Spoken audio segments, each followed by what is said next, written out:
ಮೊದಲನೇದಾಗಿ ಶಿಕ್ಷಣ ವಿಚಾರವನ್ನು ನಾವು ನೋಡುವಂಥದ್ದಾದರೆ, ವಿದ್ಯಾರ್ಥಿಗಳಿಗೆ ಈ ತಿಂಗಳು ಅತ್ಯುತ್ತಮವಾದಂತಹ ಫಲ ಇದೆ ಅಂತಲೇ ಹೇಳ್ಬೋದು. ನಿಮಗೆ ಈ ತಿಂಗಳು ಕಲಿಕೆಯಲ್ಲಿ ಆಸಕ್ತಿ ಹೆಚ್ಚಾಗುತ್ತೆ ಅಂತಲೇ ಹೇಳ್ಬೋದು. ಇನ್ನು ಈ ತಿಂಗಳು ನೀವು ಇಟ್ಕೊಂಡಿರುವಂತಹ ಗುರಿಯನ್ನು ಸಹಿತ ನೀವಿಲ್ಲಿ ಪೂರೈಸ್ತೀರಾ ಅಂತಲೇ ಹೇಳ್ಬೋದು. ಸೊ ಆದಷ್ಟು 2ನೇ ವಾರದ ನಂತರ ನಿಮಗಿಲ್ಲಿ ನೀವು ಅಂದ್ಕೊಂಡಂತಹ ಪ್ರತಿಯೊಂದು ವಿಚಾರದಲ್ಲಿ ನಿಮಗೆ ಯಶಸ್ಸು ಹೆಚ್ಚಾಗಿ ಸಿಗುತ್ತೆ ಅಂತಲೇ ಹೇಳ್ಬೋದು. ಸೊ ಯಾವುದೇ ರೀತಿಯಾದಂತಹ ಅಡೆತಡೆಗಳು ಬಂದರೆ ನಿಮ್ಮ ಗುರು ಹಿರಿಯರ ಸಹಾಯವನ್ನು ಪಡ್ಕೊಳ್ಳುವಂಥದ್ದು ನಿಮಗಿಲ್ಲಿ ಸಕಾರಾತ್ಮಕವಾಗಿ ಪರಿಣಾಮವನ್ನು ಬೀರುತ್ತೆ ಅಂತ ಹೇಳ್ಬೋದು. ಇನ್ನು ಉನ್ನತ ವ್ಯಾಸಂಗ ಮಾಡ್ತಾ ಇರುವಂತಹ ವಿದ್ಯಾರ್ಥಿಗಳು ಸ್ವಲ್ಪ ನಿಮ್ಮ ಮನರಂಜನೆಗೆ ನಿಮ್ಮ ಸಮಯವನ್ನು ಹಾಳು ಮಾಡೋದರ ಬಗ್ಗೆ ಸ್ವಲ್ಪ ಗಮನವನ್ನು ವಹಿಸಬೇಕಾಗುತ್ತೆ. ಹೆಚ್ಚಿನ ಗಮನವನ್ನು ವಿದ್ಯಾಭ್ಯಾಸದ ಕಡೆಗೆ ಹರಿಸುವಂಥದ್ದು ನಿಮಗಿಲ್ಲಿ ಈ ತಿಂಗಳು ಉತ್ತಮವಾಗಿರುತ್ತೆ ಅಂತಲೇ ಹೇಳ್ಬೋದು. ಸೊ ಟೋಟಲ್ ಆಗಿ ನೋಡುವಂಥದ್ದಾದರೆ ವಿದ್ಯಾರ್ಥಿಗಳಿಗೆ ಈ ತಿಂಗಳು ಉತ್ತಮವಾದಂತಹ ಫಲಗಳಿದೆ ಅಂತಲೇ ಹೇಳ್ಬೋದು. ಇನ್ನು ಕುಟುಂಬ ವಿಚಾರಕ್ಕೆ ಬರುವಂಥದ್ದಾದರೆ, ಕುಟುಂಬ ವಿಚಾರದಲ್ಲಿ ಈ ತಿಂಗಳು ನಿಮಗೆ ಸಾಮಾನ್ಯ ಫಲ ಅಂತಲೇ ಹೇಳ್ಬೋದು. ಇಲ್ಲಿ ನಿಮ್ಮ ಸಂಗಾತಿಯ ಆರೋಗ್ಯದ ಬಗ್ಗೆ ನೀವಿಲ್ಲಿ ಒಂದು ಸ್ವಲ್ಪ ಗಮನವನ್ನು ಹರಿಸಬೇಕಾಗತ್ತೆ. ಅಥವಾ ನಿಮ್ಮ ಕುಟುಂಬದಲ್ಲಿ ಒಬ್ಬರು ಅಥವಾ ಸ್ಪೆಷಲಿ ಮಹಿಳೆಯರಿಗೆ ಈ ತಿಂಗಳು ಸ್ವಲ್ಪ ಆರೋಗ್ಯಕ್ಕೆ ಸಂಬಂಧಿಸಿದಂತಹ ಸಮಸ್ಯೆಗಳು ಕಾಣುತ್ತೆ ಅಂತಲೇ ಹೇಳ್ಬೋದು. ಇನ್ನು 2ನೇ ವಾರದ ನಂತರ ನಿಮ್ಮ ಸಂಗಾತಿಯೊಂದಿಗೆ ಸ್ವಲ್ಪ ತಪ್ಪು ಗ್ರಹಿಕೆ ಹೆಚ್ಚಾಗುತ್ತೆ ಅಂತಲೇ ಹೇಳ್ಬೋದು. ಆದರೆ ದಿನ ಕಳೆದಂತೆ ಇದು ನಿಮಗೆ ನಿಮ್ಮ ಕುಟುಂಬ ವಿಚಾರದಲ್ಲಿ ಸ್ವಲ್ಪ ಚೇತರಿಕೆ ಬರುತ್ತೆ ಅಂತಲೇ ಹೇಳ್ಬೋದು. ಇನ್ನು ಒಡ ಹುಟ್ಟಿದವರ ಜೊತೆ ಇದ್ದಂತಹ ಮನಸ್ತಾಪಗಳು 3ನೇ ವಾರದ ನಂತರ ನಿಮಗಿಲ್ಲಿ ಸ್ಥಿತಿಗತಿಗಳು ಸುಧಾರಣೆಯಾಗುತ್ತೆ ಅಂತಲೇ ಹೇಳ್ಬೋದು. ಸೊ ಟೋಟಲ್ ಆಗಿ ನೋಡುವಂಥದ್ದಾದರೆ ಕುಟುಂಬ ವಿಚಾರದಲ್ಲಿ ಈ ತಿಂಗಳು ನಿಮಗೆ ಸಾಮಾನ್ಯವಾಗಿ ಇರುತ್ತೆ ಅಂತಲೇ ಹೇಳ್ಬೋದು. ಇನ್ನು ಆರೋಗ್ಯ ವಿಚಾರಕ್ಕೆ ಬರುವಂಥದ್ದಾದರೆ, ಆರೋಗ್ಯ ವಿಚಾರದಲ್ಲಿ ಈ ತಿಂಗಳು ನಿಮಗೆ ಮಿಶ್ರ ಫಲ ಅಂತಲೇ ಹೇಳ್ಬೋದು. ಕೆಲಸದ ಒತ್ತಡ ಇಲ್ಲಿ ನಿಮಗೆ ಸ್ವಲ್ಪ ಹೆಚ್ಚಾಗುತ್ತೆ ಅಂತಲೇ ಹೇಳ್ಬೋದು. ಸೊ ಇದರಿಂದಾಗಿ ಇಲ್ಲಿ ನಿಮಗೆ ಆರೋಗ್ಯಕ್ಕೆ ಸಂಬಂಧಿಸಿದಂತೆ ಇದು ನಿಮಗೆ ಸ್ವಲ್ಪ ತೊಂದರೆಯನ್ನು ಕೊಡಬಹುದು. ಆದರೆ 2ನೇ ವಾರದ ನಂತರ ನಿಮಗಿಲ್ಲಿ ಸಮಸ್ಯೆಗಳು ಸ್ವಲ್ಪ ಹತೋಟಿಗೆ ಬರುತ್ತೆ ಅಂತಲೇ ಹೇಳ್ಬೋದು. ಸೊ ಆದಷ್ಟು ಈ ತಿಂಗಳು ನೀವು ರಕ್ತ, ಕಣ್ಣು, ಮೂತ್ರಪಿಂಡ, ಚರ್ಮ ಇದಕ್ಕೆ ಸಂಬಂಧಿಸಿದಂತಹ ಸಮಸ್ಯೆಗಳು ನಿಮಗಿಲ್ಲಿ ಸ್ವಲ್ಪ ಬಾಧಿಸ್ಬೋದು ಅಂತಲೇ ಹೇಳ್ಬೋದು.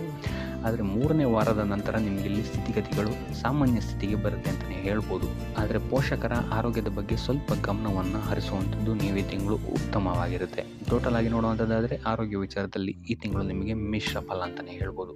ಇನ್ನು ವೃತ್ತಿ ಜೀವನವನ್ನು ನಾವು ನೋಡುವಂಥದ್ದಾದರೆ, ವೃತ್ತಿ ಜೀವನದಲ್ಲಿ ಈ ತಿಂಗಳು ನಿಮಗೆ ಸಾಮಾನ್ಯ ಫಲ ಅಂತಲೇ ಹೇಳ್ಬೋದು. ಸೊ ಕುಟುಂಬ ವಿಚಾರದಲ್ಲಿ ನಡೀತಾ ಇರುವಂತಹ ಕೆಲವು ಸಮಸ್ಯೆಗಳು ನಿಮಗೆ ನಿಮ್ಮ ವೃತ್ತಿ ಜೀವನದಲ್ಲಿ ಈ ತಿಂಗಳು ಸ್ವಲ್ಪ ಪರಿಣಾಮವನ್ನು ಬೀರುತ್ತೆ ಅಂತಲೇ ಹೇಳ್ಬೋದು. ಸೊ ಆದ್ದರಿಂದ ಯಾವುದೇ ರೀತಿಯಾದಂತಹ ವಾದ ವಿವಾದಗಳಿಂದ ದೂರ ಇರುವಂಥದ್ದು ಉತ್ತಮವಾಗಿರುತ್ತೆ.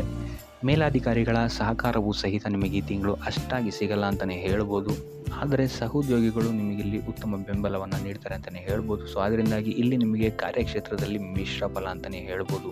ಇನ್ನು ನೀವು ಮಾಡುವಂತಹ ಪ್ರತಿಯೊಂದು ಕೆಲಸದಲ್ಲೂ ನೀವಿಲ್ಲಿ ಸ್ವಲ್ಪ ಕಠಿಣ ಪರಿಶ್ರಮವನ್ನು ಹಾಕಿದ್ರೆ ಮಾತ್ರ ನಿಮಗಿಲ್ಲಿ ಯಶಸ್ಸು ಸಿಗುತ್ತೆ ಅಂತ ಹೇಳ್ಬೋದು ಈ ತಿಂಗಳು. ಸೊ ಈ ತಿಂಗಳು ನೀವು ಆದಷ್ಟು ನಿಮ್ಮ ಕೋಪ ಮತ್ತು ಅಸಹನೆಯಿಂದ ದೂರ ಇರುವಂಥದ್ದು ಉತ್ತಮವಾಗಿರುತ್ತೆ. ಯಾವುದೇ ರೀತಿಯಾದಂತಹ ಆತುರದ ನಿರ್ಧಾರಗಳಿಂದ ದೂರ ಇರಿ. ಇನ್ನು ಉದ್ಯೋಗ ನಿರೀಕ್ಷೆಯಲ್ಲಿರುವಂತಹ ವ್ಯಕ್ತಿಗಳಿಗೆ ಈ ತಿಂಗಳು ಸ್ವಲ್ಪ ಅಡೆತಡೆಗಳ ನಂತರ ನೀವು ಅಂದ್ಕೊಂಡಂತಹ ಕೆಲಸಗಳು ಸಿಗುವಂತಹ ಸಾಧ್ಯತೆಗಳಿದೆ ಅಂತಲೇ ಹೇಳ್ಬೋದು.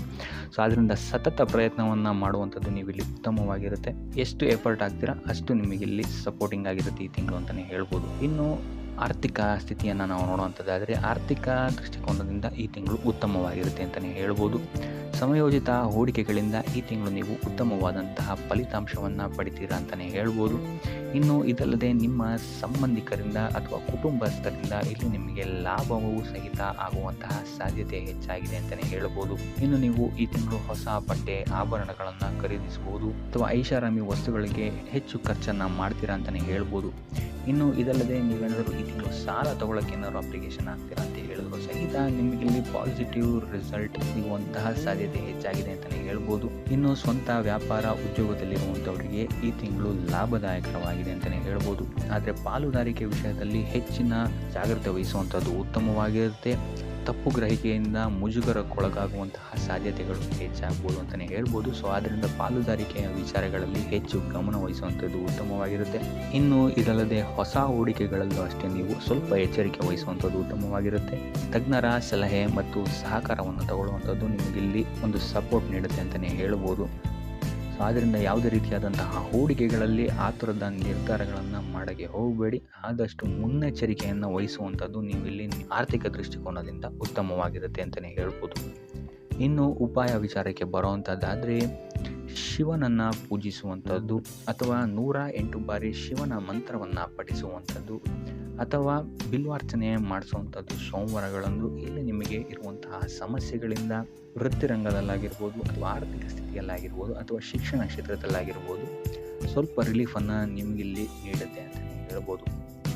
ಸೊ ಇದಾಗಿತ್ತು ಈ ತಿಂಗಳ ನಿಮ್ಮ ರಾಶಿ ಭವಿಷ್ಯ.